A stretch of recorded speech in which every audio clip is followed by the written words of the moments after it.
আসসালামু আলাইকুম। ২৪-এর স্বাধীন বাংলায় আপনাকে স্বাগত। শুরুতেই সংবাদ শিরোনাম, পরে বিস্তারিত।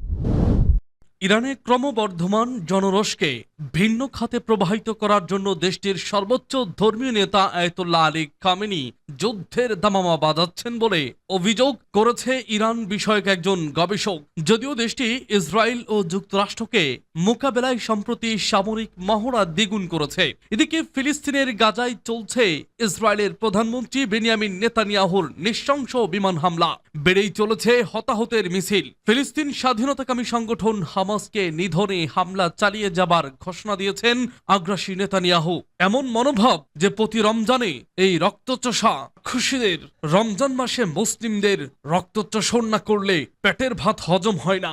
আন্তর্জাতিক আইন ভঙ্গ করে গাজায় ইসরায়েলের হামলার পেছনে যুক্তরাষ্ট্র সহ পশ্চিমাদের দোষারোপ করছে ইরান। অন্যদিকে লোহিত সাগরে মার্কিন বিমানবাহী রণতরীতে ক্ষেপণাস্ত্র ও ড্রোন হামলা চলমান রেখেছে ইয়েমেনের হুতি বিদ্রোহীরা। আর ইসরায়েলের নেভাতিম বিমান ঘাঁটিকে লক্ষ্য করে দূরপাল্লার হাইপারসোনিক ব্যালিস্টিক ক্ষেপণাস্ত্র ছুড়েছে হুতিরা। পারমাণবিক ইস্যুতে সমঝোতায় আসতে ইরানের সর্বোচ্চ ধর্মীয় নেতা আয়াতুল্লাহ আলী খামেনিকে সম্প্রতি চিঠি পাঠান মার্কিন প্রেসিডেন্ট ডোনাল্ড ট্রাম্প। চিঠি পাওয়ার পর প্রতিক্রিয়ায় খামেনি বলেন, মার্কিন শক্তি আমাদের সামরিক হুমকি দিচ্ছে। যুদ্ধ কেবল একতরফা আঘাত নয়, ইরানও প্রতিশোধ নিতে সক্ষম। আমরা অবশ্যই যুক্তরাষ্ট্রকে মোকাবেলা করব। এদিকে তেহরানকে মোকাবেলায় দুটি পদক্ষেপের কথা জানিয়েছেন ট্রাম্প। বলেছেন, সামরিক অভিযান অথবা চুক্তির মাধ্যমেই আমরা ইরানের সাথে সমঝোতায় যেতে চাই। তবে তিনি চুক্তির বিষয়টিকেই প্রাধান্য দিতে চেয়েছেন। ইসরায়েল কিংবা যুক্তরাষ্ট্রের সাথে সরাসরি যুদ্ধে অংশ নেবে ইরান, এ বিষয়টি গত কিছুদিন আগেও দূরবর্তী হুমকি ছিল। কিন্তু দিন যতই ঘনিয়ে আসছে ততই বাড়ছে পশ্চিমা শক্তির সাথে তেহরানের সরাসরি যুদ্ধের সম্ভাবনা। আর ইরানের মধ্যে বিভিন্ন অচলাবস্থা নিরসনে যুদ্ধের দামামা একটি উল্লেখযোগ্য ভূমিকা পালন করবে বলে জানিয়েছেন ইরান বিষয়ক গবেষক ও সাংবাদিক আতা মোহাম্মদ আফতাবরিস।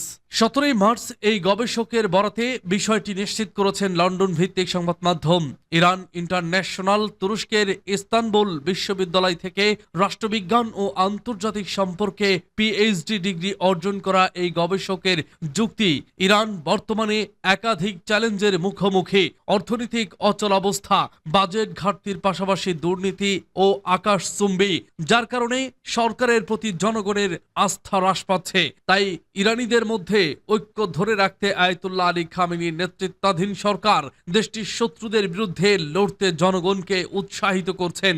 এর মাধ্যমে জনগণের মনোযোগ ভিন্ন খাতে প্রভাবিত করছেন খামেনি। তবে ইরান যে ইসরায়েল ও যুক্তরাষ্ট্রের বিরুদ্ধে শক্ত অবস্থান তৈরি করেছে সে বিষয়টিও তুলে ধরেছেন আতা মোহাম্মদ তাবরিজ।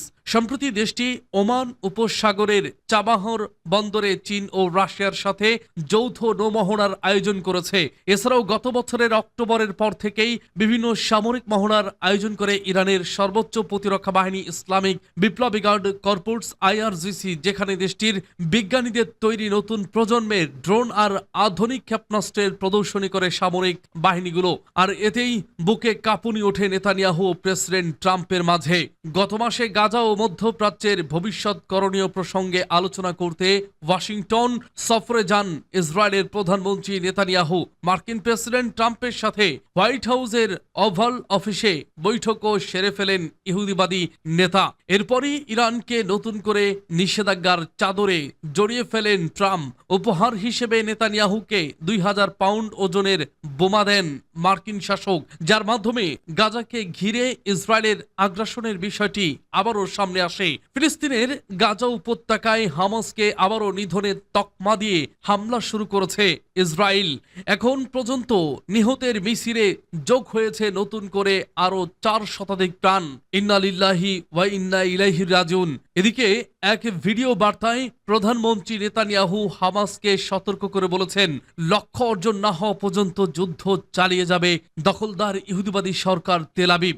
জিম্মিদের ফিরিয়ে আনার পাশাপাশি ইসরায়েলের নিরাপত্তা যতক্ষণ পর্যন্ত নিশ্চিত হবে না ততক্ষণ হামাসের বিরুদ্ধে হামলা চালাবে ইসরায়েল। এর আগে গাজায় হামলা শুরু করতে ইসরায়েলকে নির্দেশ দেন মার্কিন প্রেসিডেন্ট ট্রাম্প। এমনই তথ্য জানিয়েছেন হোয়াইট হাউস মুখপাত্র ক্যারোলিন লেভি বলেন, গাজায় ইসরায়েল হামলা শুরু করতে ট্রাম্প প্রশাসন ও হোয়াইট হাউস পরামর্শ করেছে। প্রেসিডেন্ট ট্রাম্প এটাই স্পষ্ট করে বলেছেন যে হামাস, হুতি কিংবা ইরান যারা কেবল ইসরায়েলকেই নয় বরং যুক্তরাষ্ট্রকেও নিশ্চিহ্ন করতে চায়, তাদের সবাইকে মূল্য দিতে হবে।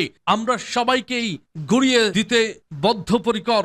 গাজায় ইসরায়েল আবারও হামলা শুরু করায় পাল্টা প্রতিক্রিয়া জানিয়েছে ইয়েমেনের হুতি বিদ্রোহীরা।